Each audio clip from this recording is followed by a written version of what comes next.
दिल्ली से हरियाणा तक किसी हंगामे की खबर है। नूह से खबर आ रही है, विश्व हिंदू परिषद के काफिले पर पथराव हुआ है और जवाब में विश्व हिंदू परिषद के कार्यकर्ताओं ने भी पथराव किया है। विश्व हिंदू परिषद और मातृशक्ति दुर्गा वाहिनी की तरफ से हर साल इस नूह के एरिया में ब्रिजमंडल यात्रा निकाली जाती है और इसमें बड़ी तादाद में बजरंग दल के और गौरक्षा दल के कार्यकर्ता शामिल होते हैं। इसे लेकर सुरक्षा के इंतजाम किए भी गए थे, लेकिन रास्ते में इस पर पथराव हो गया, जिसके बाद भगदड़ जैसे हालात हो गए। विश्व हिंदू परिषद की रैली पर जिस वक्त पथराव हुआ उस वक्त हमारे संवाददाता अभय पराशर वहां मौजूद थे और देखिए जरा उनके कैमरे से क्या तस्वीरें उन्होंने भेजी हैं।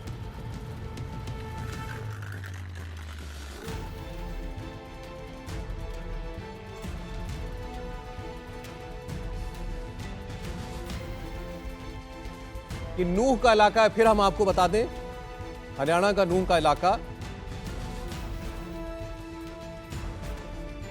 विश्व हिंदू परिषद की शोभा यात्रा जो मेवात में निकल रही थी, वो जैसे ही इस चौक पर पहुंची है, यहाँ पर अभी पथराव हुआ है।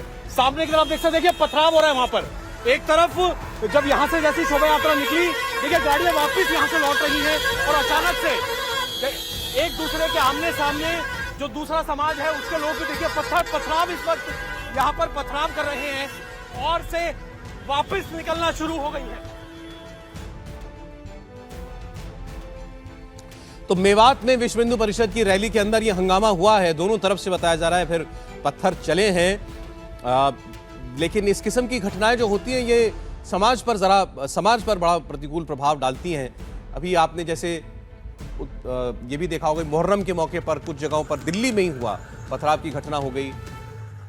यूपी में एक कांवड़ यात्रा को लेकर के इस वक्त काफी हंगामा चल रहा है। बरेली में वहां रूट रोक दिया गया, उसको लेकर के पुलिस जो कप्तान है उनके ऊपर कार्रवाई हुई, वो एक मुद्दा बना हुआ है।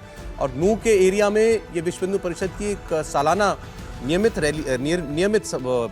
एक मार्च है जो निकलता है, उसको लेकर के यहाँ पर हंगामा हुआ है। और ये तो अपने आप में एक टिंडर बॉक्स है हर्षवर्धन जी, नूह मेवात का इलाका जो है खास तौर पर।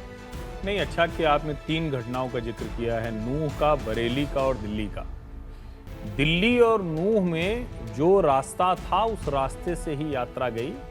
दिल्ली में भी यही हुआ कि यात्रा का रास्ता बदलना चाह रहे थे मुहर्रम में जो लोग शामिल थे और उसके बाद फिर पुलिस पर पथराव हुआ और पुलिस को लाठीचार्ज करना पड़ा।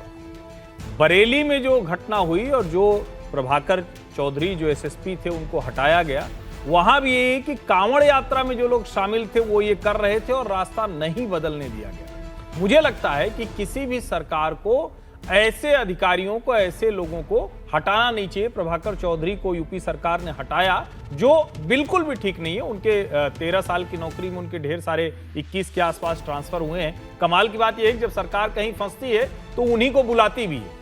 अब नूह का मसला तो एकदम ही अलग है।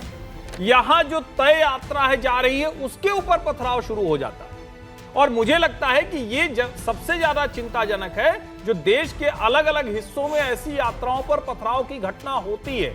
इसका सीधा सा मतलब हुआ कि कुछ लोग इलाके में अमन चैन बिगाड़ना चाहते हैं और चूंकि मेवात नूह का जो इलाका है वो मुस्लिम बहुल माना जाता है, बार बार यहाँ गौरक्षा दल और इन लोगों का टकराव होता है। पहले भी कई बार यहाँ हो चुका है, उसके बाद फिर यहाँ की पंचायतें होती है और स्थिति और ज्यादा। क्राइम की खबरों से अपडेटेड रहने के लिए India TV crime alert channel YouTube पर सब्सक्राइब करें, बेल आइकन दबाना न भूलें। सावधान रहें, सुरक्षित रहें, देखते रहें इंडिया टीवी क्राइम अलर्ट।